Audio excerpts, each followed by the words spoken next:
This little boy is Yong Pil, a child singer from Jeju Island. The little girl with him is Cho Samdan, who claims to be the high-level manager of the singer to go on stage with him to avoid awkwardness. However, it's Samdan who is actually feeling awkward. After the host encourages them and asks about their future dreams, Samdan reveals that she will be a dragon rising from a stream to the mainland to find a magical gem, while Yong Pil loves the Jeju Island stream and will stay here to make contributions. Then, our two young friends begin to perform their song to the enthusiastic cheers of the family audience. Very quickly after that, the young couple grew up together, experienced many thorns and memories, then separated and lived in different parts of the world. Cho Samdan grew up to be a beautiful and talented girl. After 15 years of tireless effort in the field of photography, Cho Samdan, now known as Cho Eun-hye, has achieved great success, signing many modeling contracts with famous actors and brands. Her career progressed as she had always dreamed of. The peak of her career is that her works will be displayed in an exhibition at Paris Magazine, a place that many people would never dare to dream of. However, that day, for some unknown reason, Eun-hye brought a box of rotten pickled melon to her boyfriend's company and poured it directly on his head while he was bragging to his female colleagues. It turns out that this boyfriend had cheated on her with another girl. To avoid being labeled as the one who was cheated on, Cho Eun-hye broke up with her boyfriend and calmly left. To understand why this happened, let's go back to the night before when Eun-hye informed her boyfriend that she was working overtime and would be home late. Seeing this, he lied that he missed her and would work overtime to wait for her to come home together. However, Eun-hye came home earlier than expected to surprise her boyfriend, but she was the one who received the surprise when she saw the deceitful man flirting with another female employee. Eun-hye suddenly fell into despair but tried to stay calm and ran out, not before giving him a beating. Back to reality, Eun-hye's older sister called and asked about the box of pickled melon in the refrigerator because it had gone bad and she thought Eun-hye had taken it to eat. Eun-hye confidently said that she had thrown it in the trash, so her sister should rest assured. The trash in this case was the scum boyfriend who had cheated on Eun-hye. Talking about Eun-hye's family, or Samdan, she has two sisters, Cho Jin-dan and Cho Hee-dan, who live together under one roof in the capital city of Seoul. Along with them is Cho Hee-dan's 9-year-old daughter, Cha Hyun. On the other side of Jeju Island, we meet Cho Yong Bin, now grown up and a very handsome young man. He is currently a weather forecaster working at the Jeju Island Meteorological and Hydrological Station, and he loves his job very much. But for some unknown reason, as soon as Yong Bin arrived at work, the security guard called the management to take precautions. The director immediately ordered the door to be locked, not allowing Yong Bin to enter the room to participate in the online meeting with the Central Meteorological and Hydrological Station leaders. Regardless of Yong Bin's shouts and demands to be allowed to enter the meeting room, the director ignored him and refused to open the door. Remembering the previous meeting, Yong Bin had expressed his views on the weather in an exaggerated way in front of the commissioner, so he was dragged out by his colleagues and banned from attending meetings since then. Whenever the commissioner was present in the meeting, Yong Bin would be suspended and forbidden to participate. Yong Bin opposes the analysis of the leadership regarding the weather on Jeju Island because he has lived here for 38 years and understands everything very well. No one can analyze it better than him. But the director refuses to listen and always keeps him out. On the other side, in the capital city of Seoul, after breaking up with her cheating boyfriend, Cho Samdan's career continues to flourish. She signed large contracts with famous actors and brand names. The pinnacle of her career is that her photographic works will be displayed in the Paris Magazine exhibition, making many people admire her. Hearing her colleagues praise Cho Samdan's talent, Eun-hye's assistant is furious and grumbles that she is just an assistant. What's so great about that? She's just copying Cho Eun-hye's style. The climax is when a colleague from the advertising department wants Eun-hye to help him with a project, but she refuses. He only needed her to come up with the ideas, while leaving the photography to her assistant Yoon-do, but Yoon-hye flatly refused because she believed that the girl was still in training and lacked experience. This made Yoon-do, an assistant, very bitter and showed her attitude to Yoon-hye. Then, during the model shoot for the summer project, the model wore clothes that were not appropriate for the content at all. Yoon-hye was angry and stopped the shooting immediately. This was Yoon-do's responsibility, so Yoon-hye scolded her. As an assistant for 4 years, she had made such a serious mistake, and she even showed a defiant attitude, which left Yoon-hye speechless. That night, after discussing with the exhibition hall representative, Yoon-hae hurried to a banquet with her female colleagues. They all praised Yoon-hae's resounding success. They even asked her about the story of being cheated on by her boyfriend, and Yoon-hae boldly told the truth about it. She had retaliated by pouring a box of rotten pickled melon on his head, making her friends burst out laughing. Hearing this, Yoon-do couldn't stand it and got up and left the party. Yoon-hae didn't think much of it, so she didn't blame Yoon-do because young people often think shallowly. As the party ended and she walked outside, Yoon-hae received a message that made her stand there for several seconds. Seeing the hair clip belonging to Yoon-do reminded her of the person her ex-boyfriend was cheating with, who also had a similar one. The photo she received was a picture of her ex-boyfriend being intimate with Yoon-do. Afterwards, they had a frank conversation. Yoon-do admitted that she had seduced Yoon-hae's boyfriend. She did this to get revenge on Yoon-hae because Yoon-hae only saw her as a trainee and didn't entrust her with important tasks. But in fact, Yoon-hae was so strict only to make Yoon-do better. She had spent 8 years as an assistant like Yoon-do and understood that Yoon-do was not yet ready to take on important tasks. She also bluntly said that her ex-boyfriend was no longer important, and she was only slightly surprised that the third party was Yoon-do. She advised Yoon-do to prepare well for the upcoming exhibition, and she didn't care about their affair. She said she didn't care, but Yoon-hae went to a bar to vent her emotions. She didn't expect that the two people closest to her would betray her and do such shameless things behind her back. She drank until she was drunk and didn't know where she was. The next morning, Yoon-hae received bad news. Yoon-do had attempted suicide the night before, but thankfully the police arrived in time to stop her. She fabricated a story that she was tortured by the abuse of power from her superior, Yoon-hae. After that news spread, reporters gathered outside the workplace to hunt for news. This news was also published on all social media platforms, making the situation even more tense. Journalists called Yoon-hae to confirm the incident, but she denied the accusations. Many advertising companies began to unilaterally terminate their contracts with Yoon-hae. Despite the company's efforts to explain, they still withdrew because they didn't want to anger the public. The Paris magazine exhibition was also cancelled because model Dion didn't want to appear in the photos taken by Yoon-hae.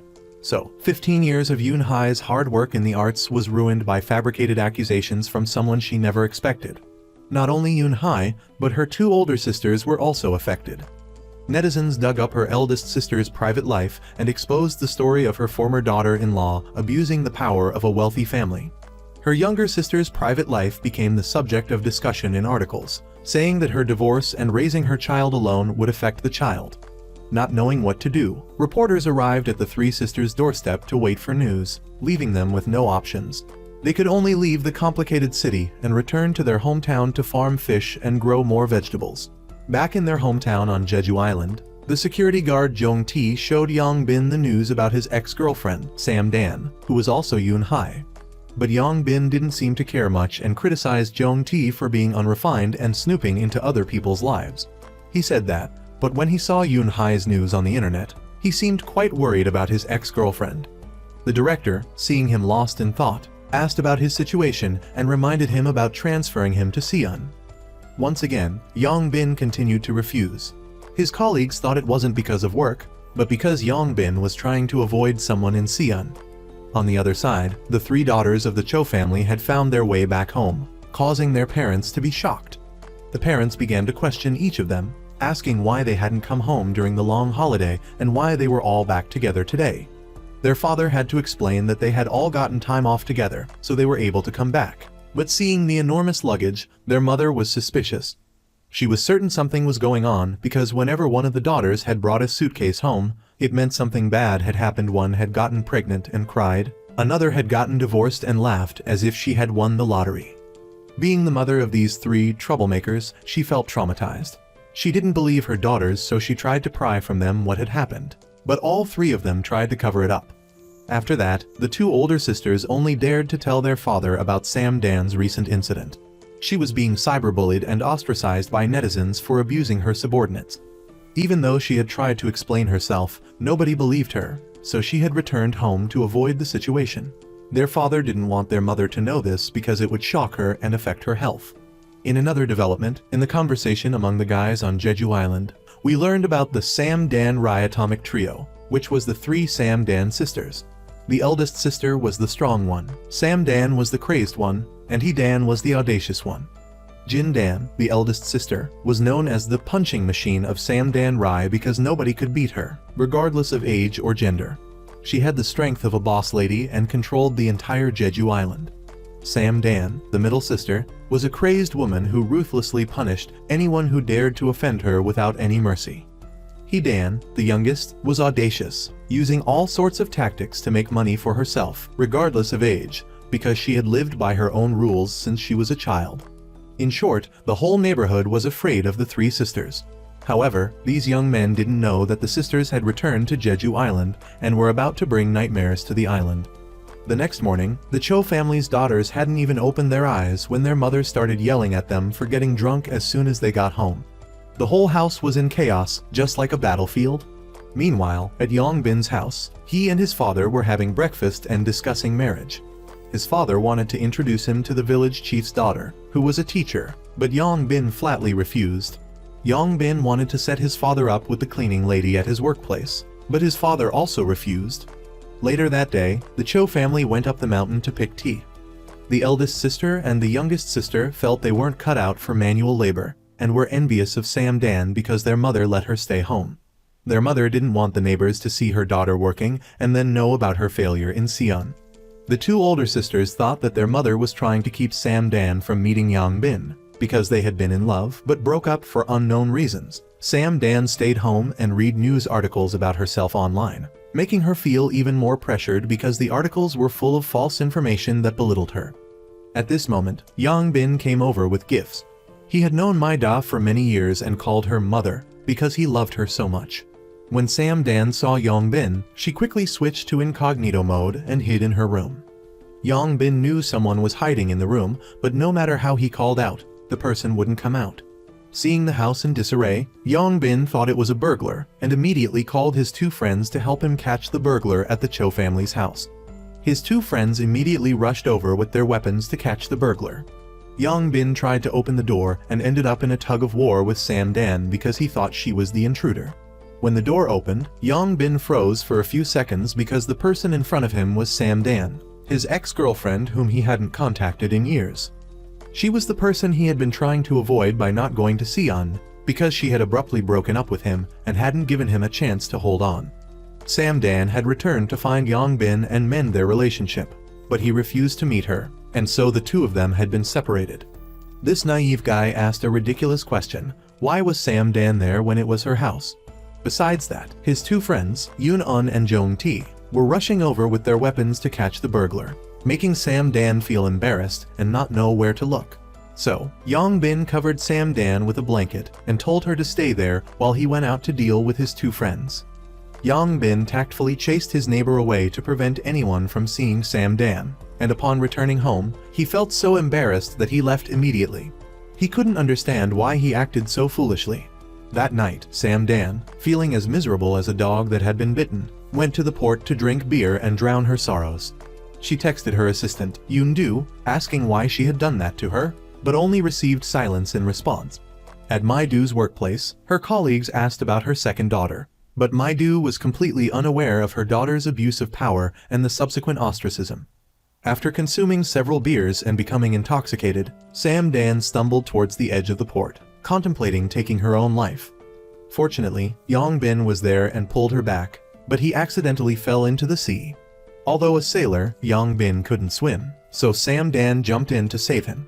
Back in the past, it was known that Yong Bin and Samdan's close group of friends had 5 members.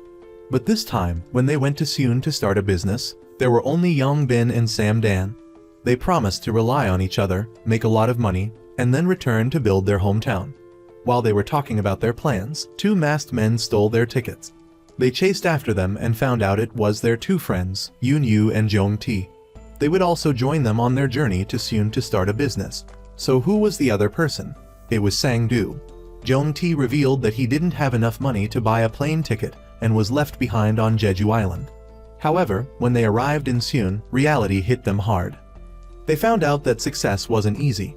They all started their businesses by working at restaurants, earning a meager salary for an enormous amount of work. Not long after, the first person to leave the bustling city and return to Jeju Island was Jong-tae. Next was Yoon Yu, with his pregnant girlfriend. After that, Yong Bin passed away in 2015. Finally, the three sisters of the Samdan family returned in 2023.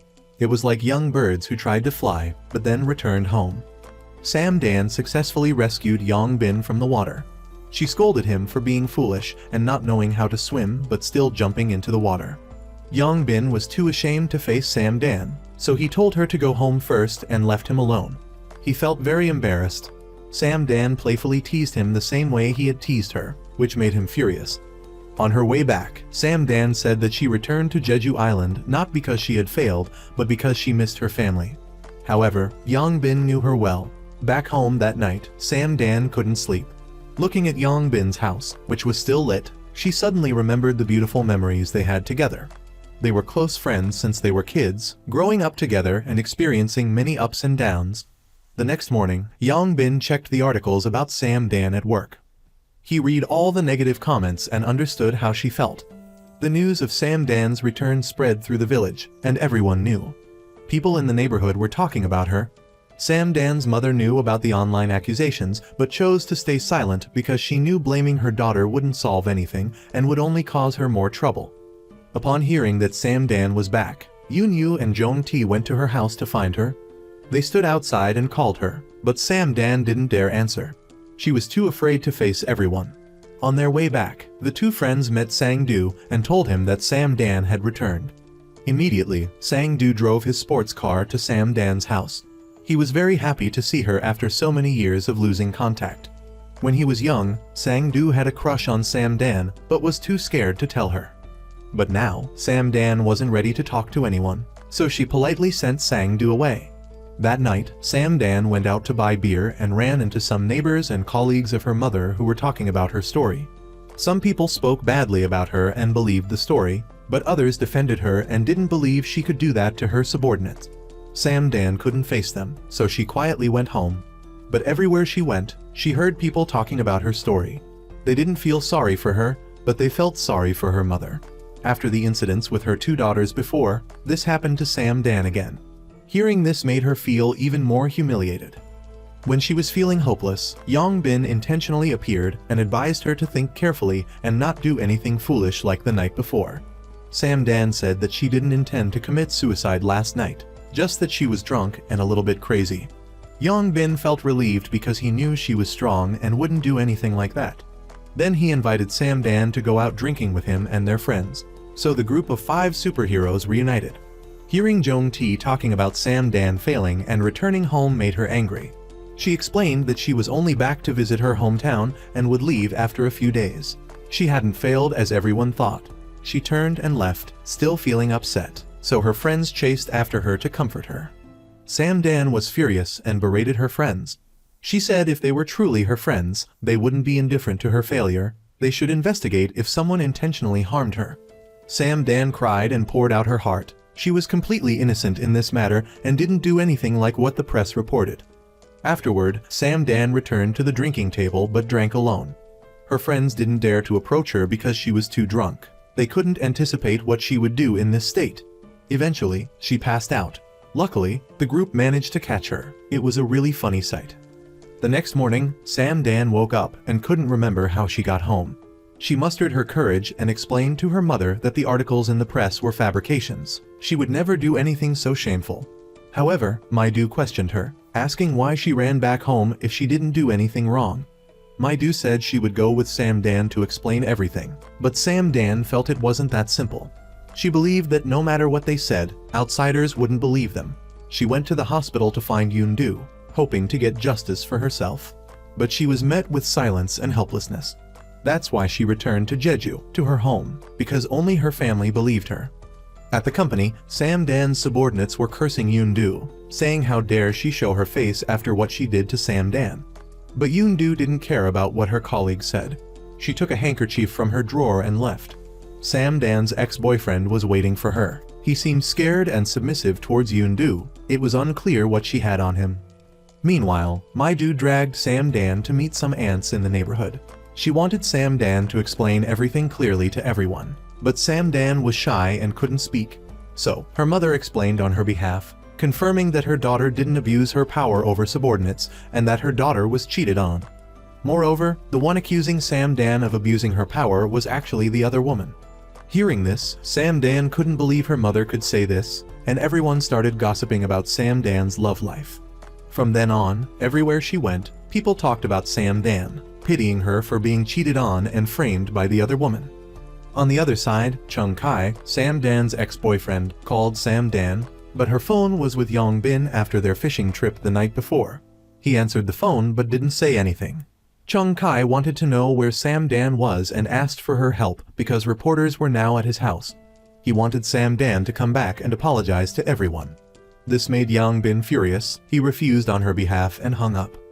That night, Samdan went to find Yong Bin to get her phone back. He asked if the man on the phone was her boyfriend. She admitted it and lied, saying he was a good man. Yong Bin seemed happy, but he didn't know Samdan had been cheated on by this deceitful man. Back at home, Samdan's sister and younger sister were furious because they couldn't believe she still considered that guy her boyfriend in front of Yong Bin. But Samdan had no other choice. She couldn't tell Yong Bin that she was cheated on. It would be even more embarrassing. However, everyone in the neighborhood knew that Samdan was cheated on, and soon Yong Bin would know as well. This made Samdan even more confused. Meanwhile, Yong Bin was still questioning himself and was curious about Samdan's ex-boyfriend, Chung Kai. From what Chung Kai said, Yong Bin was sure that he wasn't a good man. The next morning, Jedu forced her 3 daughters to work on the beach with her. They didn't want to, but had no other choice. As soon as they arrived at the beach, they heard people talking about the 3 sisters. While working, Yong Bin approached Samdan to probe her about Chung Kai, wanting to know if he was really good to her. Samdan still tried to lie, saying Chung Kai was a good man and always protected her. Yong Bin couldn't believe her words because what Chung Kai told him the day before was completely different. Samdan remembered that it was Yong Bin who had broken up with her in the past. I have no idea why he suddenly broke up with me that year. I was so furious that I threw seaweed at Yong Bin. He threw it back at me in return, and we kept throwing it at each other. Everyone was stunned. Only when Mrs. Jedu stopped us did we finally stop. I was so angry that I went home. On the way back, I ran into Yong Bin's father, but he didn't even acknowledge my greeting and just turned away. It's clear that the 2 families have some sort of conflict about Samdan and Yong Bin's relationship. On the other side of the beach, Samdan and Yong Bin were still arguing about who broke up with whom first. Samdan didn't want everyone in the neighborhood to misunderstand that she was the one who broke up with him. But now Yong Bin doesn't care about that anymore. He trusts that she wasn't the one who abused her power as a subordinate, as the media reported. Back at the convenience store, Yong Bin's 2 friends told him that Samdan had broken up with her boyfriend, Chung Kai, and that he had cheated on her. At the same time, Samdan called and said she wanted to see Yong Bin. On the beach, Samdan blamed Yong Bin for listening to Chung Kai's phone call. Yong Bin also felt very regretful for listening, because he had already found out about her being cheated on. Samdan admitted that what she said before was a lie. She did that because she felt ashamed to face him. She blamed herself for not finding a better guy than Yong Bin. After saying that, she left, leaving Yong Bin full of doubt. Yong Pin followed Samdal all the way home, not understanding why she felt ashamed. After all, she wasn't the betrayer, it was the pair of owls who had deceived and betrayed her. Samdal didn't understand why he was so concerned with her personal matters, as it wasn't his business. At that moment, Yong Pin declared himself as her friend, a friend who understood her on a deeper level, and an ex-boyfriend.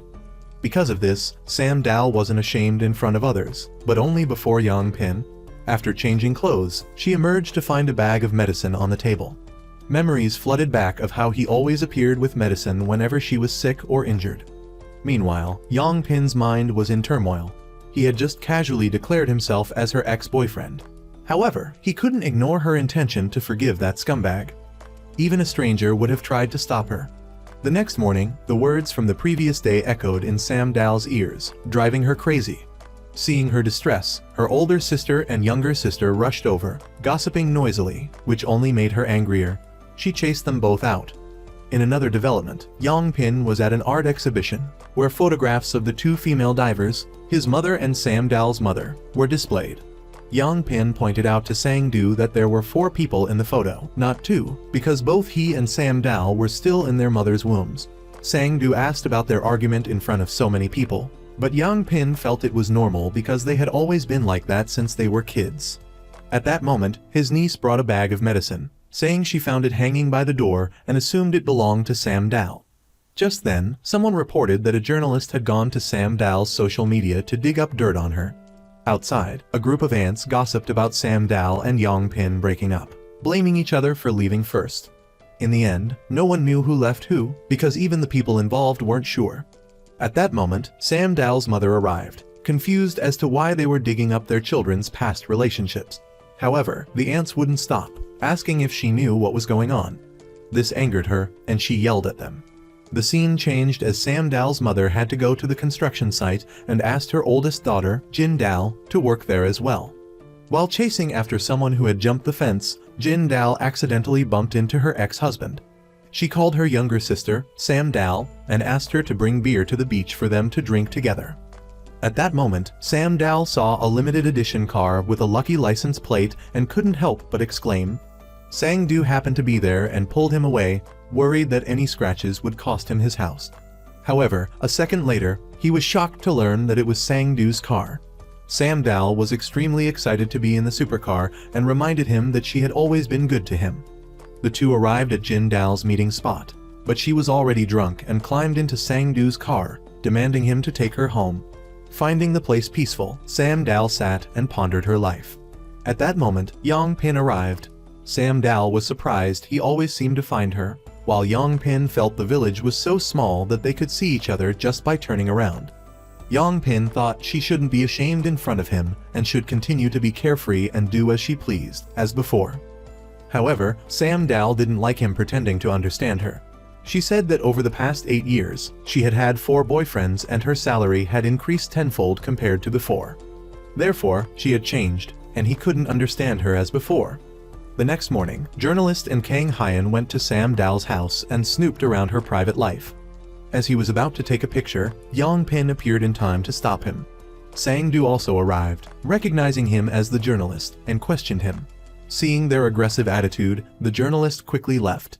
Jong-tae and Yoon assumed he was there to film about the place and welcomed him enthusiastically.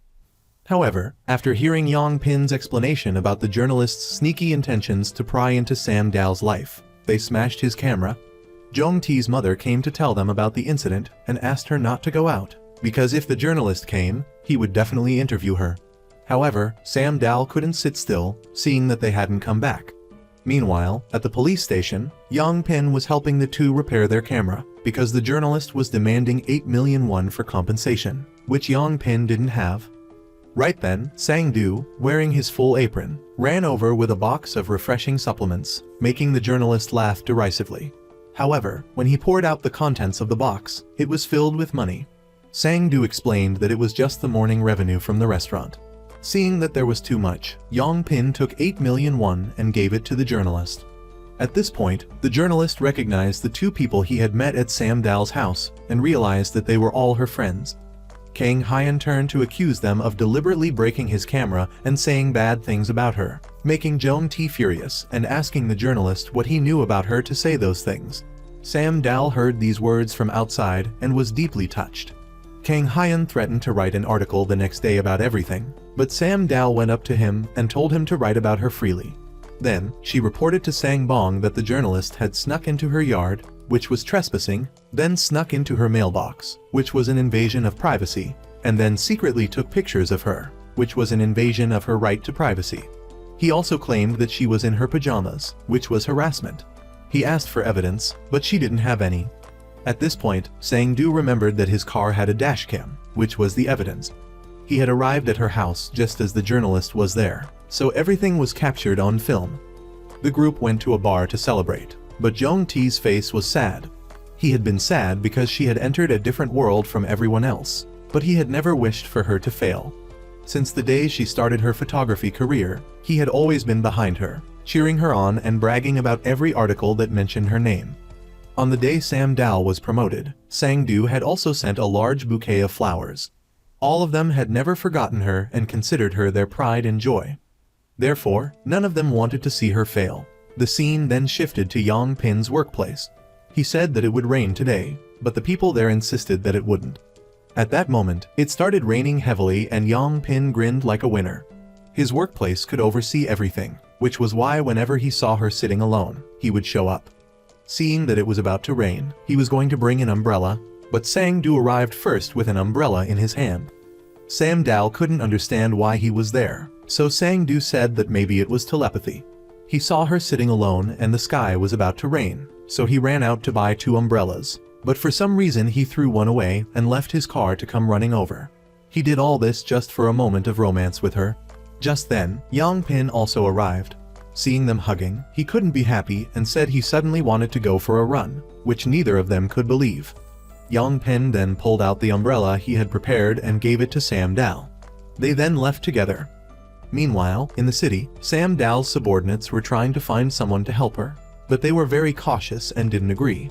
Jae-yoon then discovered the playground concept proposal in Yoonju's possession, but she claimed it was hers.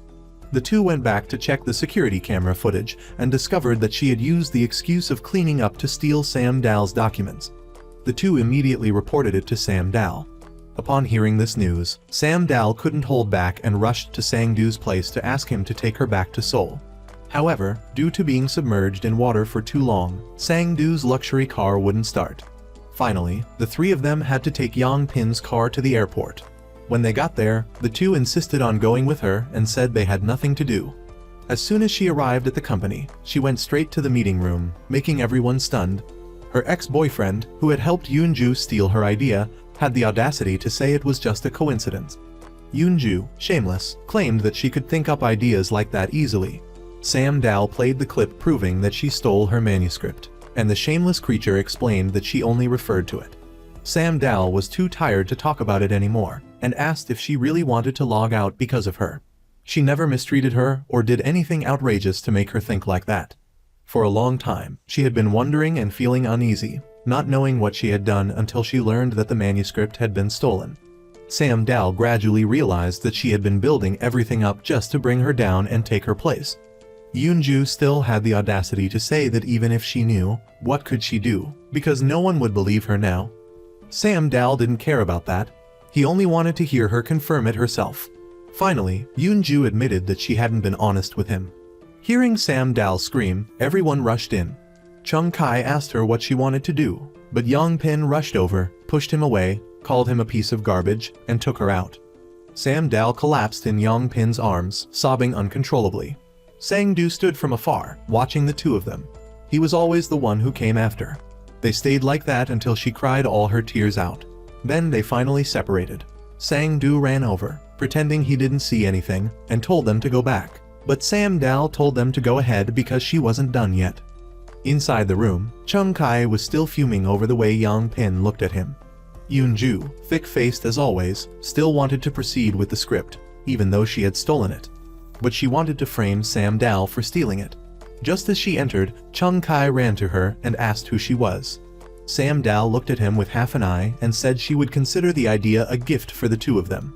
She gave them everything, from the lighting to the staff, to see how far she could fly with the stolen idea. Even though she had lost everything because of her and her life had become difficult, at least her conscience was clear. Below, Yong Pil and Sang-do waited for her, but the guard closed the door. They went searching for her but couldn't find her. They split up, and finally, Yong Pil found her at Jeju Saring Bank, just like that day. Back then, Samdal had cried uncontrollably, wanting to return to Jeju because life in Seoul was too difficult. With Yong Pil's encouragement, she regained her cheer and spirit. Samdal looked up, and there he was, Yong Pil. On the other side, Sang-do still couldn't find them. At that moment, Chung Kai and Yoonju walked out. Sang-do grabbed Chung Kai, threatening him to stay away from Samdal if he didn't want to get punched. She asked Yong Pil how he knew she was here. He reminded her of that year when someone had said through gritted teeth that they would never return to Jeju. And this place, here, was the only place in Seoul that felt like home. However, Samdal said she felt like the Jeju Bank was alone and arrogant, standing on Seoul soil, just like she had no one to lean on. The editor she had worked with for 13 years had turned her back on her when they heard the news, and other celebrities who had wanted to work with her had also turned against her. After Yong Pil's encouragement, Samdal finally put aside all the unpleasant things and started a new day. She ate and ate to make up for the previous months of hardship, only eating 1 meal a day. That night, Sang-do and Yong Pin went outside to enjoy the cool air. Sang-do asked him where he saw Samdal yesterday. Yong Pin said there was a place she liked to go. Sang-do realized that he still understood Samdal so well. When Samdal's mother heard the neighbors gossiping about Yong Pin's arrival in Seoul the day before, she realized that Samdal had gone with him. She asked Samdal if she still had feelings for Yong Pin. Just then, Samdal's younger brother came home and found his room dark. He didn't know where Samdal was at this time. Meanwhile, Sang-do asked Yong Pin if he still had feelings for Samdal. Yong Pin confessed that he had always liked her since they were together. Sang-do, originally hesitant to tell Yong Pin, felt guilty each time he saw him. However, Yong Pin wasn't surprised at all, as he had known about Sang-do's feelings for a long time. Previously, when they were all drunk, both Jong-tae and Sang-do admitted to liking Samdal, but they buried those feelings for Yong Pin's sake. Yong Pin felt that Sang-do was in a bad way because, in total, he must have heard Sang-do's confession 17 or 18 times. Although he wanted to forget, Sang-do kept bringing it up. Yong Pin told Sang-do that feelings are private and he didn't need to feel guilty. He should just follow his heart. However, because Yong Pin still liked Samdal, he couldn't move forward. Upon returning home, Yong Pin saw the two cats and was reminded of the time he and Samdal walked home in the rain, sharing an umbrella to protect the cats. When Yong Pin came back drenched in the rain, he found Samdal outside trying to open the window for him. As she almost fell, Yong Pin caught her, and they ended up embracing each other in the rain. The next day, Samdal decided to embark on a journey of self-discovery, as Yong Pin had suggested. Yong Pin immediately knew she would go to Jeju and couldn't help but laugh at her naivete. In another development, De-young, Samdal's ex-husband, still thought about his gentle and kind wife, imagining her presence, leading people to think he was crazy for leaving her. While buying things with Ha-eun, Jin-dal bumped into De-young's secretary, who came to express gratitude for the kindness she received from Jin-dal. Meanwhile, Hee-dal was at the beach looking for her daughter when a man approached and asked for 500 won. She recognized him as the foolish man who had talked to her daughter the previous day. Hee-dal gave him the money and asked if he had a guardian. When he said he came from a center, she thought the welfare center was going to send someone to pick him up. However, the man pulled out a business card for the Jeju Bottlenose Dolphin Group and revealed he was Gong Jae-chan, the chairman. He was annoyed because people thought he was crazy. Just then, Ha-yeon ran to him. Earlier, she had told Hee-dal that he was a foolish man, but Jae-chan misconstrued this as Hee-dal calling him a fool and kept Ha-yeon away. Hee-dal explained it was all a misunderstanding and that he didn't need to return the 500 won. As they made amends, a car zoomed past, and Jae-chan pulled Hee-dal back to safety. When Jin-dal returned home, she saw De-young lurking outside. He pretended to be passing by but couldn't help asking her if she was okay. Jin-dal told De-young to go back, saying his brother would kill him if he saw him. Samdal was on her journey of self-discovery, unaware of the number of people there. Yong Pin knew this but didn't tell her, allowing Samdal to find herself amidst the crowd. Meanwhile, the neighborhood gossip mill, led by the detective like Nana, spread the news of Samdal and Yong Pin's trip to Seoul. They added their own embellishments, claiming the two had reunited, causing Samdal's mother to scold them for spreading rumors. Samdal and her hiking group went to Sang-do's restaurant, where there was an argument going on inside. Sang-do's prodigal brother, seeing his family making money, returned to demand a share. However, Sang-do's parents had worked like oxen for 12 years to pay off the debts of his two brothers, so Sang-do was angry at his brother's audacity. Seeing Sang-do getting beaten up, Samdal was terrified. Sang-do felt ashamed and couldn't understand why he always looked pathetic in front of Samdal. Samdal encouraged him, proudly noting that he was successful now and even drove a luxury car. The next morning, Samdal woke up early to buy medicine, her legs sore from the previous day's hike. She ran into Yong Pin, who had already bought medicine for her and was teasing her, making her furious. They went back home together, bumping into Yong Pin's father. This reminded her of the past when her father forced her to break up with Yong Pin because he couldn't bear to see his enemy, Samdal, every day. Samdal hastily greeted him and returned to his room. Seeing his mother as if wanting to ask something, she changed the subject and pretended to be fine, which made others heartbroken. On the other side, Yong Pin asked his father if he still hated Samdal, but he didn't answer. Meanwhile, he asked Panzich to get medicine for his wife and advised her to tell her children about her illness. However, she didn't want to worry them and recounted how he had gone to T's house this morning and met Samdal. The next morning, while Dal and her mother were fast asleep, she appeared, looking like a ghost due to being drunk. Outside, Yong Pil met Ko Maya on the road and noticed she seemed distracted. Thinking about recent events, he asked her if he had done something wrong. Maya said he hadn't done anything wrong. Arriving at work, seeing her arrive, both Sang-do and Yong Pil rushed to help her. Sang-do's mother was envious because her son hadn't even helped her hold a boy. Maya suddenly felt a chest pain, but Yong Pil was there, so she tried to pretend she was fine. Afterward, they continued their work as divers. In another development, Sang-do went to Samdal's house and invited her for a walk. Meanwhile, Samdal's mother suddenly felt distracted, cut her hand, and surfaced. At this moment, waves began to roll in, and on the shore, the old woman sensed something was wrong. In the office, Yong Pil also realized there was a change in the sea. Maya, suffering a heart attack, was slowly sinking. Fortunately, someone discovered her and pulled her up. Seeing this, Yong Pil could finally breathe a sigh of relief. Samdal walked to where her mother worked and learned that she had almost been seriously injured. Fortunately, Yoon-Yu's mother had discovered it in time. Samdal intended to carry the belongings back for her mother, but couldn't lift them. She couldn't believe that all these years, her mother had been doing such strenuous work and felt even more sympathy for her. On the way back, Samdal told her mother not to do this work anymore, and that she would send money home. But her mother didn't want to take her children's money. Back home, she had a heart attack again, but lied that it was because she drank too much coffee, which made her heart beat faster. Samdal brought out a basin and saw her quietly putting the shells she had collected by the gate of Yong Pil's house. Seeing this, Sang-ti took the whole basin and dumped it into the trash can.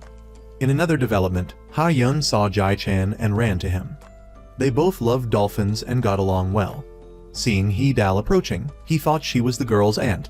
When Hee-dal was about to explain, the little girl gestured to stop her and claimed that Jin-dal was her mother. At that moment, her ex-husband, Du-young, walked past and heard this, his mouth gaping open. The scene changed to Samdal finding a medical appointment schedule in her father's notebook and asking him about it. Even though her father explained that he was making it for a neighbor, she was suspicious of her mother's unusual behavior. She went to find Yong Pil and asked him if he knew about her mother's illness. But he seemed to know nothing and told her to take her mother to the doctor just in case. The next morning, her mother continued to work as usual, and Yong Pil took Samdal to register for a new job. Returning to work, he felt that the weather today was unusual and asked Jong-ti if his mother was going to work today. Jong-ti wasn't sure because he slept in a shelter yesterday, but she probably wasn't because he heard Ma-ya had instructed her to take a day off because of strong winds, and her intuition was better than any computer. At the same time, although the ocean was calm, Ma-ya still told everyone to rest because she didn't feel safe. However, she didn't understand why everyone still went out to sea.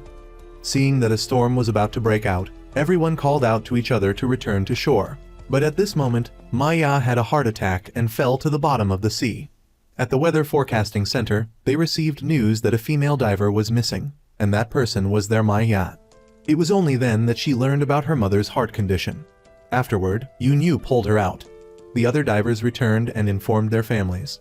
Seeing this, Sang-ti hurriedly ran after them. Samdal arrived and screamed, calling for her mother. Years ago, when the two Ma-ya aunts met, Aunt Ko was teased by Aunt Boo. Since Aunt Ko Ma-ya came from a different place, she wasn't used to going to the sea and was ridiculed by everyone. Not only that, the two Ma-ya aunts, because they both admired singer Yong Pil, also argued with each other. In the years that followed, the two became very close friends. They were so close that they could even get pregnant together. After giving birth, the two Ma-ya aunts promised to become in-laws in the future. Boo Ma-ya once said that they would be the mothers of two children, so if one of them unfortunately passed away, the two children wouldn't be orphans. Not only were the two mothers close, but so were Yong Pil and Samdan later. On a diving trip, people warned Aunt Ko Ma-ya that the weather was very bad that day and they should return quickly. But Aunt Ko didn't listen and wanted to continue diving, so Aunt Boo went back with her. Unfortunately, the unfortunate incident happened that day. As the rain poured down, the cries of Yong Pil and his child echoed. Aunt Ko was devastated because her actions had left Aunt Boo as nothing but a lifeless body. Now, Aunt Ko Maya has had a similar accident to Aunt Boo's years ago, falling into a critical condition, making Mr. Sang T regretful. Yong Pil soon received news that Samdan's mother had been found and was currently being taken to the hospital. At that time, his office was in chaos because the incident was caused by their actions. The friends of Bu Maya were still in shock when they couldn't understand why Mr. Sang T was standing there looking out at the sea. On their way to the hospital, Aunt Ko Maya's family was very worried about her safety. Yong Pil also called Samdan to ask about Aunt Ko Maya's situation and reassure her. He hoped she wouldn't worry too much because their mother would be fine. When they got to the hospital, everyone was shocked to learn that Aunt Ko Maya had heart disease. Mr. Pan Sich, unable to hide it anymore, admitted that she had a heart arrhythmia. At that moment, Yong Pil also ran over and told the doctor about Aunt Boo's illness, which surprised Samdan greatly. Samdan realized then that only the three of them didn't know that their mother was sick. When Yong Pil received Samdan's belongings, he knew that she was very scared when she heard the news about her mother's accident. He immediately asked about her current situation. Although she was very scared, she still tried to stay strong. In another development, Sang Du inquired about Aunt Ko Maya's situation from his colleagues. He wanted to go to the hospital to visit her, but his colleagues stopped him because they thought his presence would bother Samdan's family. However, when he found out that Yong Pil was already there and he wasn't allowed to go, Sang Du became very upset. The scene shifted to Samdan blaming Yong Pil for not telling her that her mother had heart disease. She argued that she was her mother's daughter and had the right to know this. Yong Pil previously wanted to tell her, but Aunt Ko Maya didn't want her family to know about this. Yong Pil admitted that he should have told Samdan, but he needed to respect his mother's decision. Samdan felt this was completely wrong, because both Yong Pil and her father knew about this and still let her continue diving. However, Yong Pil explained that they couldn't stop her actions. If she had regularly called and checked in on her mother, she could have known about her illness and prevented her from going diving. However, Samdan never bothered to come back, which is why she didn't know. This made Samdan angry and she left because he didn't understand why she couldn't return home. At home, several aunts in the neighborhood witnessed the many accidents that had happened to the residents in their area, which made them worried about Aunt Ko Maya's safety. Hearing this, little Ha-dun tried to stay strong and believed her grandmother would be fine. She sadly went to the beach and Jai-chan came to comfort her. Ha-dun was afraid that the sea would take her grandmother away and her mother wouldn't be able to live without her grandmother. She cried because she didn't know what her family would do without Aunt Ko Maya. Ha-dun once confided in her grandmother and learned that the sea had taken away many of her loved ones. That's why the little girl was afraid the sea would take her grandmother. When her grandmother woke up in the hospital, she wanted to go home, but her three daughters wanted her to stay for treatment. The four of them argued loudly about this. Just then, Mr. Pan Sich stepped forward. This time, he spoke up bravely and loudly, scolding her, Maya, urging her to listen to her family and stay in the hospital for treatment, which surprised everyone. But in the end, Maya still packed her things and went home. In a different development, De Yong went to buy flowers to visit his enemy. He felt the secretary had chosen the wrong flowers, so he brought white chrysanthemums to visit De Ho. This made De Ho furious. He saw Yong visiting him as if attending a funeral and chased him away. This made Yong happy, and as he was leaving, he ran into Maya's family, who was being discharged from the hospital, so he quickly moved aside. Sang Ti went to visit his deceased wife, remembering the accident that year and the incident with Maya. Maya's family wondered who paid for their hospital bills and assumed it was Yong Pil. On the way home, they asked Yong Pil about it, but he said he wasn't the one who paid. The neighbors were very happy to see Maya return. They had been worried about her. That night, Jin Dan and He Dan thought Yong Pil had regretted kicking Sam Dan out, and that was why he paid for their mother's hospital bills. But they also felt guilty for not taking care of Maya, so they decided to find a way to stop her from diving. In another development, Yong's company was developing an amusement park in Nam Dan Rai. Sam Dan remembered scolding Yong Pil and felt guilty about it.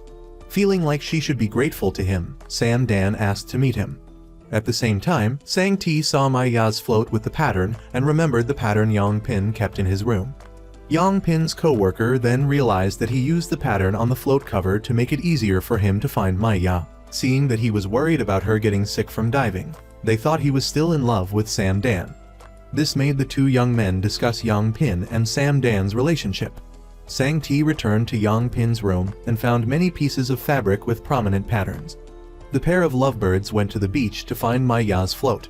Yong Pin apologized to Samdan for hiding Ma Ya's illness from her. Samdan shyly thanked him for taking care of her mother all this time.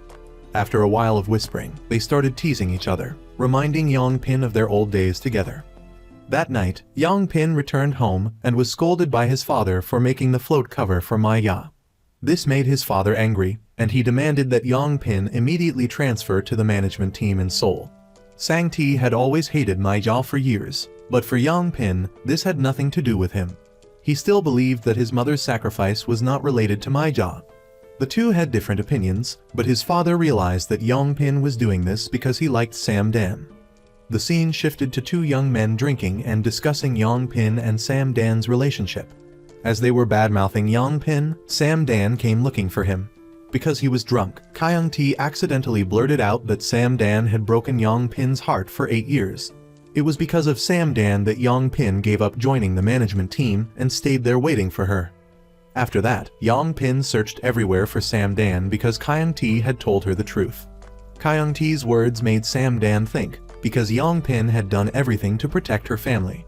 When she saw Yong Pin appear in front of her, Samdan scolded him for giving up his dream to do these things for her. She also told him that she left Du and cut off contact with everyone because she wanted to forget him in her memory. She had tried to forget, but Yong Pin always worried and cared for her, making her heart flutter. As Samdan was about to leave, Yong Pin pulled her hand. Neither of them said anything, and they kissed each other. 8 years ago, Samdan suddenly wanted to break up and used the excuse that she wanted to study abroad. Seeing Samdan leave, Yong Pin rushed back to pack his things, but he couldn't go because his mother's death anniversary was coming up. Because of Yong Pin's situation at the time, his father had stopped their relationship, even though Yong Pin loved Samdan very much. This caused arguments between Yong Pin and his father. At the same time, his aunt, Ma Ya, came to visit with gifts for Yong Pin's mother. But his father, Sang-ti, threw the gifts away because he blamed Ma Ya for his wife's death. He was furious and chased her out, saying he would never forgive her. When Ma Ya tried to leave, her heart condition suddenly flared up. To cover up for her, Yong Pin broke up with Samdan on the day she returned, causing them both immense pain. Back to reality, Kyung-ti woke up to find Yong Pin sleeping in his house. After asking, he learned that Yong Pin had been kicked out of his house and had to sleep at Kyung-ti's place. It turned out that Yong Pin had been thrown out by his father the previous night. Recalling that he had blurted out everything to Samdan the night before, Yong Pin warned Kyung-ti not to do it again. Kyung-ti was still curious about whether Yong Pin loved Samdan or not, and Yong Pin frankly admitted that he did. Meanwhile, Samdan had also woken up, remembering that she had drunk alcohol and talked with Kyung-ti and Eun-yu the previous night. She only remembered arguing with Yong Pin and felt a headache. Unexpectedly, she recalled confessing her true feelings to him and couldn't understand what she had done. Kyung-ti felt that Yong Pin had changed a lot since Samdan returned, and Sang-du was the same. A few days ago, Sang-du had angrily scolded them when he saw Yong Pin next to Samdan. Kyung-ti now realized that Sang-du was envious of Yong Pin because he liked Samdan. At Samdan's house, she asked her sisters how she got home the previous night, but they didn't know. Jin-dan thought that it was likely Yong Pin who had taken her home. After a heated discussion, the three of them remembered that they had to keep an eye on their mother and not let her go diving. Just then, Ma Ya came out to find her diving gear. Samdan tried to stop her mother from doing this, but she wouldn't listen. They couldn't find the diving gear anywhere and realized that Ma Ya wouldn't be able to go diving without it. They immediately thought of ways to hide her diving gear. What they didn't know was that little Ha-dun had actually hidden the gear. Ma Ya's diving group was bored because she didn't show up. In another development, De-yong suddenly remembered an image of Jin-dan at the hospital, but his secretary interrupted him because they had a meeting. The secretary said that De-yong would return to Seoul after the meeting, but De-yong felt uncomfortable because he wanted to stay there. During the meeting about the upcoming amusement park, the people there unexpectedly brought up De-yong's previous marriage and criticized Jin-dan as a terrible person. Seeing them slander Jin-dan made De-yong angry, and he scolded them. He said that he was the one who understood her better than they did, and she was the one who had broken up with him, so she wasn't a bad person. But they didn't think so. Unable to control his emotions, De-yong immediately demanded to cancel the project cooperation. In another development, Samdan was sitting at home, wondering if Yong Pil had gone to work yet, and feeling awkward about confessing her feelings to him. At that moment, she received a phone call. At the weather forecast office, the commissioner called Yong Pil and told him that their office might be issuing a weather warning in the future because someone had called 19 times to complain. The commissioner, Seoul Jai, thought he was crazy, unaware that it was Yong Pil. Yong Pil had been there for almost 40 years and understood the sea's phenomena very well, so he called to complain. But because of this, he was disciplined for calling the commissioner too many times. In addition, he was suspended from work for leaving the office without permission that day. Outside, Samdan was also invited to an event because she had been chosen as the photographer of the year. Initially, Samdan was afraid of running into Yong Pil, but unexpectedly, he brought her coffee. Due to disciplinary action, Yong Pil had to do errands. The company said Samdan had to go to Jedu to take pictures of nature and weather, but she didn't know the weather conditions or the locations to shoot, so the company arranged for someone to accompany her. To her surprise, the person was Yong Pil. Samdan felt embarrassed and didn't want to go with him, making him think she was embarrassed about the previous night. Yong Pil's words made her feel even more ashamed, so she lied, saying she didn't remember anything. She claimed she was drunk, so everything she said was meaningless. This lie made Yong Pil feel extremely disappointed. Just then, Sang-do arrived, so Samdan quickly found an excuse to leave. Afterward, the two young men talked. Sang-do said he couldn't stop liking Samdan, so this time he didn't feel sorry for Yong Pil anymore. He would listen to his heart and declare war on Yong Pil. At the same time, the secretary didn't know where to build the project after canceling the contract. Yong said he already had a place, but unexpectedly, it was still Samdan-ri. The next morning, Yong Pil went to pick up Samdan, but saw she was still determined to go shoot alone. Noticing she wasn't paying attention, he secretly put her luggage in her car. But when he closed the trunk, Samdan discovered him. Before she could say anything, Yong Pil quickly got in her car, refusing to get out even if she chased him. Helpless, Samdan could only treat him as invisible and take him along. However, they had a very pleasant conversation along the way, reminding Samdan of their time together. The fact that they were taking pictures together made her afraid that people would think they were back together. She took him to their old spot, but it had become a tourist area, making it impossible to shoot. Because she didn't listen to Yong Pil's advice, when she went to the next location, it had become a resort. Everywhere she went, she saw people, making her angry that the place had changed so much. As they were about to leave for another place, a couple suddenly asked Samdan to take their wedding photos. Seeing how beautiful her photos were, other couples also asked her for help. At Samdan's house, her parents said the authorities wanted to build a power plant in their town, so they would go to protest it. But when her aunt's family arrived, everyone wanted them to go home. Unexpectedly, the person who returned was Yong, causing everyone to be surprised. In another development, Yong Pil took Samdan to a place where she could take pictures of the sunset over the sea. But he didn't expect her to use only a small camera to shoot. Sang-do also bought a similar camera to take pictures and give to Samdan. But when he arrived, he saw the intimate image of the two of them. Having witnessed the lovebirds kissing the day before, and now seeing them watching the sunset together, Sang-do was heartbroken and left. While talking, Yong Pil reminded Samdan about that night. Back then, she had expressed her feelings, and they both said they liked each other. This made Samdan feel embarrassed, so she wanted to leave. But Yong Pil held her back, and the image from that night reappeared. Samdan suddenly left and ran home, leaving her car behind. She locked herself in a warehouse and refused to let Yong Pil in. It turned out she couldn't face him because she was still thinking about their kiss the previous night. After an argument, Yong Pil finally understood that Samdan was still remembering that night. Yong, with his usual brashness, addressed Pan Sich as his father-in-law, which angered the old man and he almost gave him a beating. After calming down, they learned that Yong wanted to build an amusement park in Namsan-rai. This angered his aunt even more, and she wanted to give him another beating.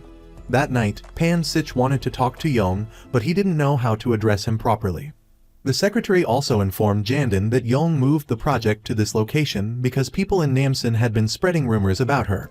Yong was furious that people were gossiping about his ex-wife and refused to work with them.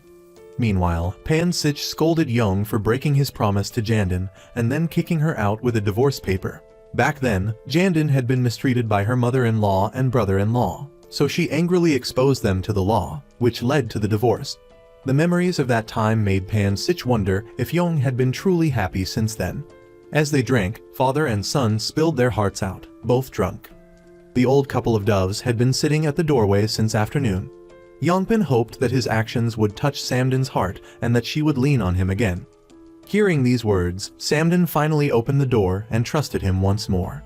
The next morning, Samdin saw a picture from the past and remembered how Sang-Ti always prevented them from being together, making her feel uneasy. She went to watch TV but was bombarded with scenes of couples kissing. Later, she went to wake up her sisters only to find her father and Yong sleeping in each other's arms. The three sisters woke them up, but the two men clung even tighter. At breakfast, the whole family scolded them for letting Yong sleep at their house.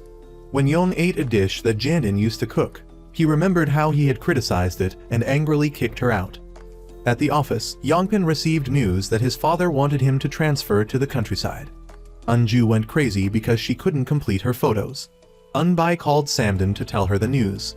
The other colleagues couldn't stand Unju and left. Unbai believed that the scarf Unju intentionally included in Samdin's photoshoot was a sign of her fashion problem.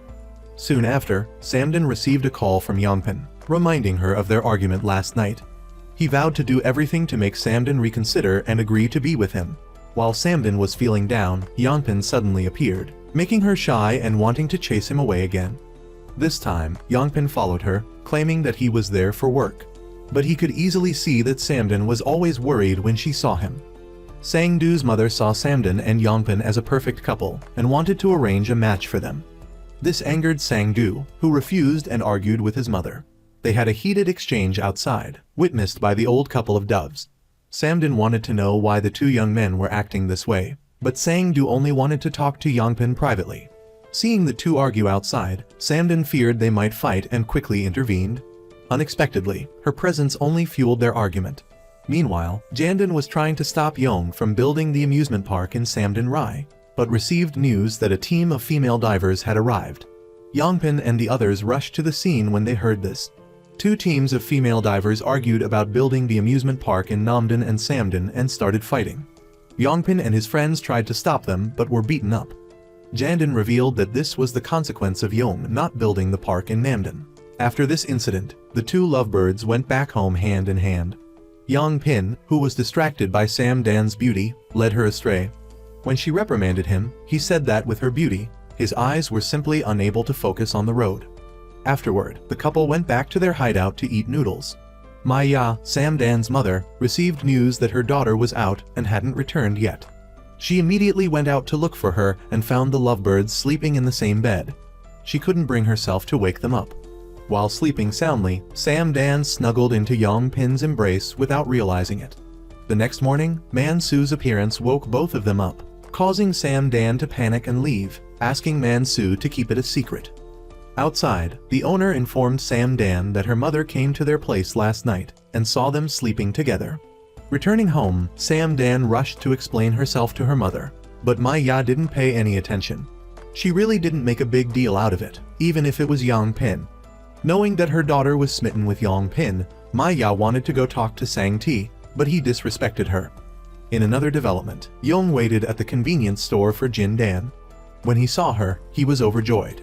At noon, Samdan brought kimchi for Yong Pin, but felt incredibly embarrassed. Only when he saw her did she muster the courage to give it to him. Unexpectedly, a video surfaced online showing Unju's mother berating Samdan and physically assaulting her, claiming that Samdan had harmed her daughter. Maya was devastated upon seeing this. Unju was the one who uploaded the video and filmed it. At a press conference, the townspeople were confused about Jin Dan's presence there. However, she came to build an entertainment district to prevent her mother from diving. During the meeting, Yong fulfilled the people's wishes to please Jin Dan. Feeling that everyone was being difficult, Jin Dan stepped forward and persuaded them herself. As she went outside, she saw the video Unju had uploaded. That evening, when Samdan returned home, Maya wanted her to give her Unju's phone number, but Samdan didn't want to make a fuss about it. Meanwhile, Unju couldn't find a subject for her photoshoot and blamed her subordinates. Unable to take it anymore, one of them stood up, told Unju that she was even more clueless than they were, and left. That night, Maya comforted Samdan for everything she had been through. The next day, Yong Pin, feeling outraged on Samdan's behalf, took the video to the police station to press charges against Unju's mother. In another development, Hee-dan took Ha-dun out to play and unexpectedly met Jae-chan, who was protecting the dolphins.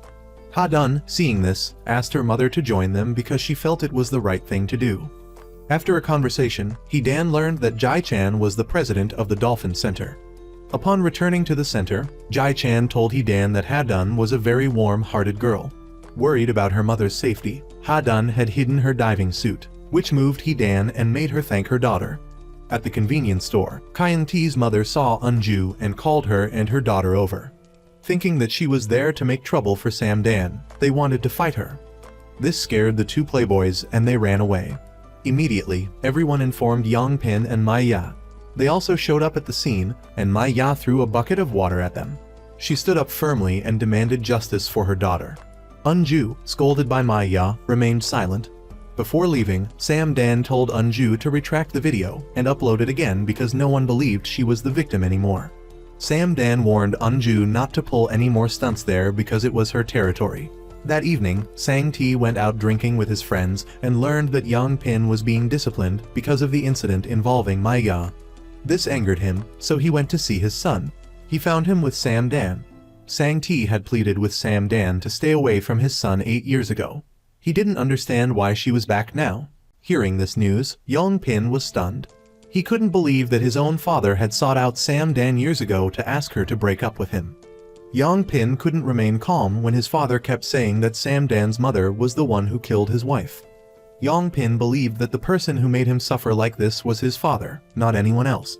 Seeing Samdan crying while she had done nothing wrong, he pulled her away from his father. Outside, Yong Pil reproached her for not telling him everything. But how could she tell him at that time? She understood that Yong Pil only had his father left. She didn't want to be the reason he and his father were estranged. After that day, Samdan missed him constantly. She dated many other men to forget him, but it was impossible. She couldn't go on anymore because every time she saw his father, the thoughts of the past would come flooding back. She had her family and sisters, but Yong Pil only had his father as his only family. She couldn't steal him away from his father. Therefore, she decided to love him from afar, even if she had to remain single forever. Yong Pil felt the same way. For the past 8 years, he had silently loved Samdan. He thought there must be some reason why she broke up with him. Now that everything was clear, he wanted her to do nothing, just stay still and wait. He would find a way to convince his father so that they could be together. Seeing her daughter's sorrowful expression, Ko Maya knew something had happened between Samdan and Yong Pil. She didn't forbid them. Instead, she encouraged Samdan to follow her heart. She believed that neither of them had done anything wrong. The one who was at fault was her. Over the years, Ko Maya had always tried to make amends with Yong Pil's father. Whenever she found something delicious, she would take it to him. She knew he wouldn't eat it and would just throw it in the trash, but she still wanted to bring it. Ko Maya did this to make Yong Pil's father vent his anger on her. When she went to Yong Pil's house, she met him at the gate. Ko Maya reminded him to hold her daughter tight and not let her go. Jin-dan and De-yong were now on the same side to help De-yong with his project. They did this so that their mother wouldn't have to work so hard diving anymore after everything that happened. De-yong still worked on this project because he probably still had feelings for Jin-dan. When Ko Maya learned about this, she was furious. She immediately took her daughters home to talk. There, Jin-dan explained to her mother that no one in the family wanted her to work so hard diving. Everyone wanted her to rest now that she was getting older. But Ko Maya believed that she was still healthy. She advised everyone not to worry about it. She wanted to stick with this profession not only because of her passion, but also because there was a close friend of hers who had passed away. But Cha Ha-yeon was also afraid that the sea would take her away like it had her friend. The words of her granddaughter seemed to truly touch her heart. Meanwhile, Bu Sang-do and Enju were arguing. He learned that she had lied about trying to commit suicide because of Samdan. In response, Enju claimed that Chungdi was no better than her, as he was the one who had cheated on her. That day, Ko Maya met with Yong Pil's father to talk. She was willing to let him vent his anger whenever he wanted. But as for her children's love, she hoped he wouldn't forbid it. Ko Maya believed that if Maya was still alive, she wouldn't want to see Yong Pil suffer. Yong Pil's father was furious when she dared to mention his late wife's name. But it wasn't just him who was suffering. Ko Maya was also heartbroken over the loss of her best friend. She missed Ma Ya just as much as he did. Ko Ma Ya went into the house and searched through old mementos along with Yong Pin's mother. Not a day went by that she didn't think about her best friend. On the other side, Samdan learned that Yong Pin had always been secretly supporting her. He even came to her art exhibition that was cancelled earlier. She was truly touched to know that he had been silently watching over her. He had never stopped thinking of her or loving her. Samdan reminisced about her past. She used to bite her tongue while eating candy because she forgot to chew. Yong Pin was always there to remind her, but even now, she still hasn't learned how to chew properly. Samdan always thought he would be there to remind her. Every time she bit her tongue while eating candy, she would remember him. Yong Pin didn't want to miss a single moment in their lives. They decided to love each other again. Meanwhile, Cha Yun-woo learned about Bu Sang-doo's feelings for Samdan. He wondered why Bu Sang-doo didn't confess his love to her.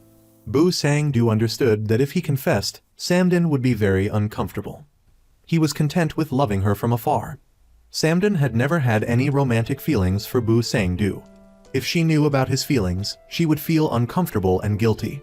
This was why Bu Sang-doo kept his feelings to himself. The next morning, Samdan confessed to her mother that they had gotten back together. She also advised her mother not to feel guilty about their relationship anymore. Ko Maija supported their decision. All she wanted was for her daughter to live authentically and not suppress her feelings.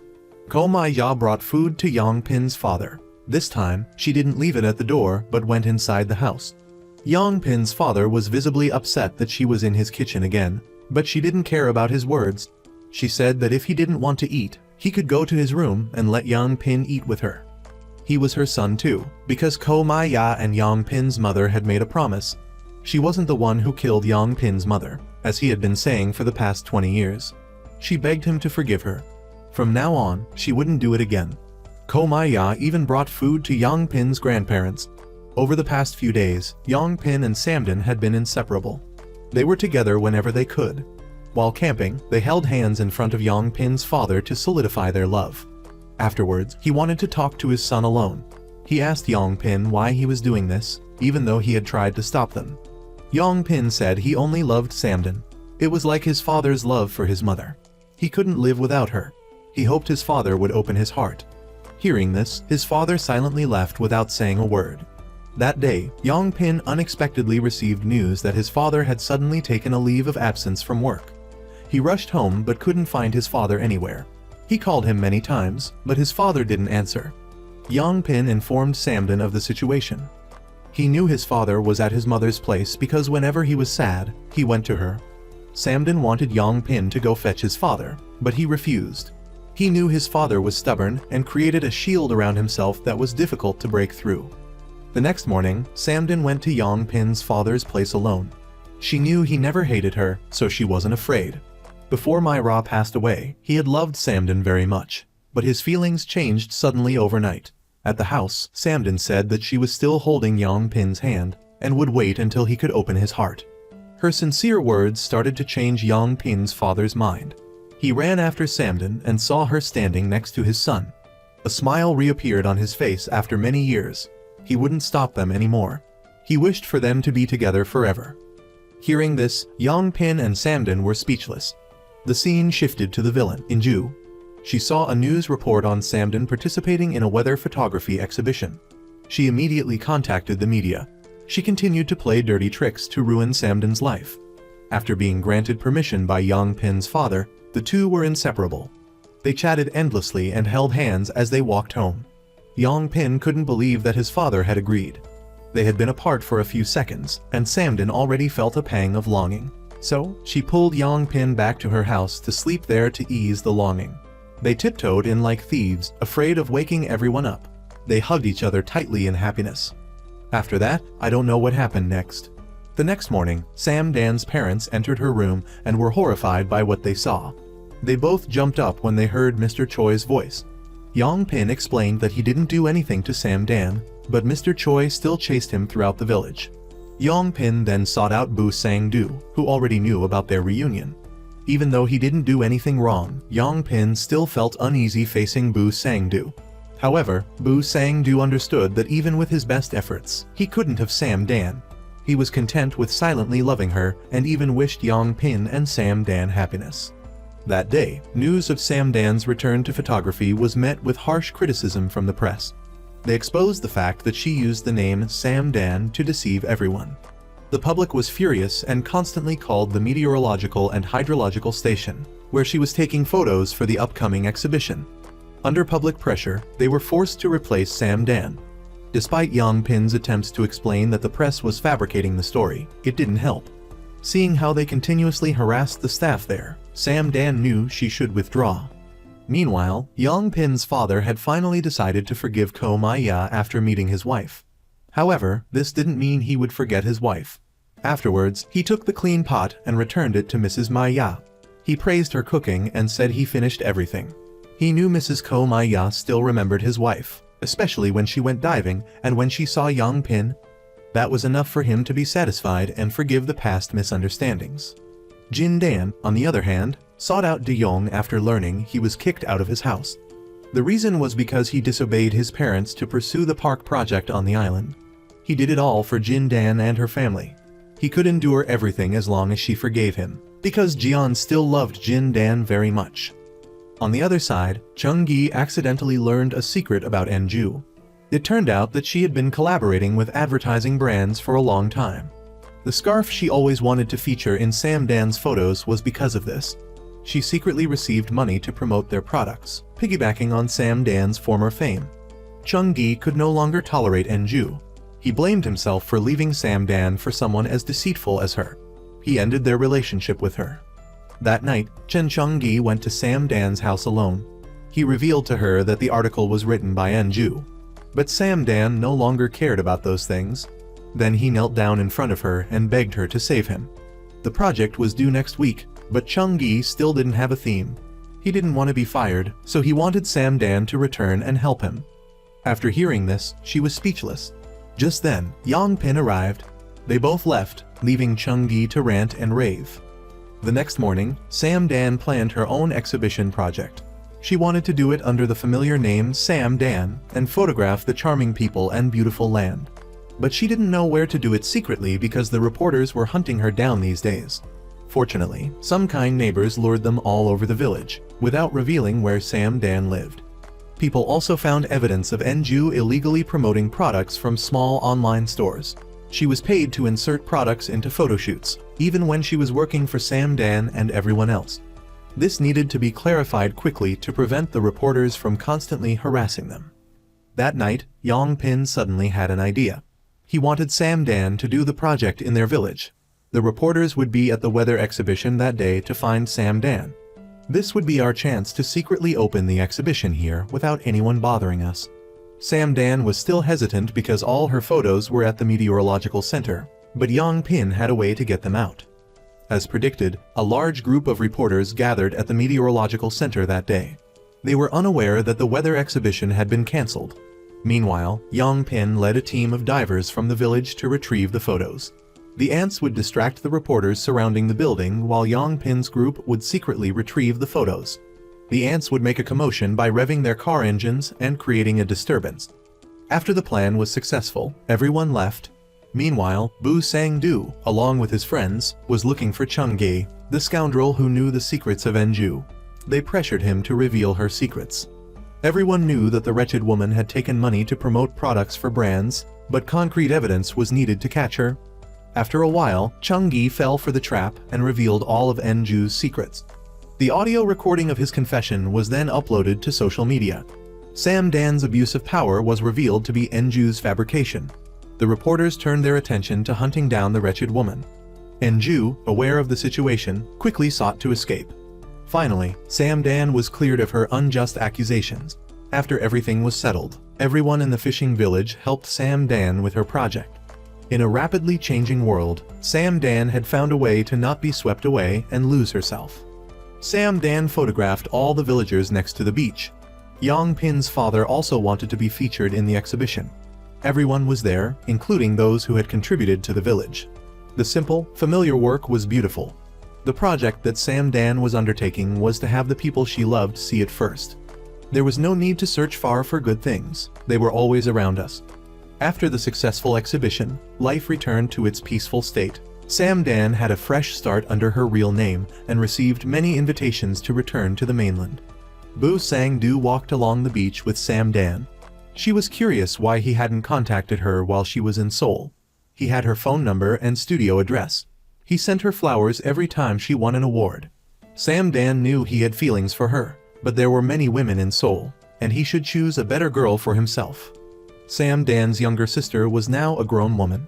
She wanted to follow in her mother's footsteps as a diver, but her mother disagreed. Maija didn't want her children to suffer like she and her husband had. She considered diving a non-material beauty. The younger sister also found a good guy, and the two of them started planning their first dates. Ha-yeol had achieved her dream of having a family with both a father and a mother. Her dream was to become a professional swimmer. Meanwhile, Jin-dan and De-young, after getting drunk together, went back to Jin-dan's room and slept. They still had deep feelings for each other. In an oblivious moment, the two of them reconnected. Jin-dan had decided to forgive Jian's past mistakes. The love between Yong Pil and Samdan remained beautiful. Samdan thanked him for everything. Samdan knew that Yong Pil had one wish he hadn't fulfilled, the WMO trip to Switzerland. Samdan knew that he wanted to go, but he stayed because of her mother. Now, the reason was starting with her. This was a once-in-a-lifetime opportunity, and Samdan wanted Yong Pil to pursue his passions, just as he had always supported her dream of photography.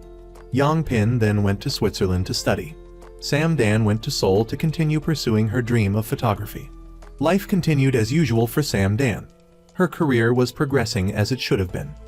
One day, in the cold Christmas weather, looking at the couples holding hands, Samdan remembered Yong Pil. She wondered what he had been doing all this time without answering her messages. She wished she could see him right now.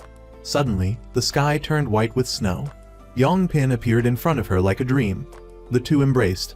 After a long time apart, Samdan couldn't believe Yong Pil was there. Every time she needed him, he appeared like a god to heal her pain. The film ends with the team of female divers continuing to go out to the sea. We will only go as long as we have breath, without being greedy. And whenever we run out of breath, we will return to where we began.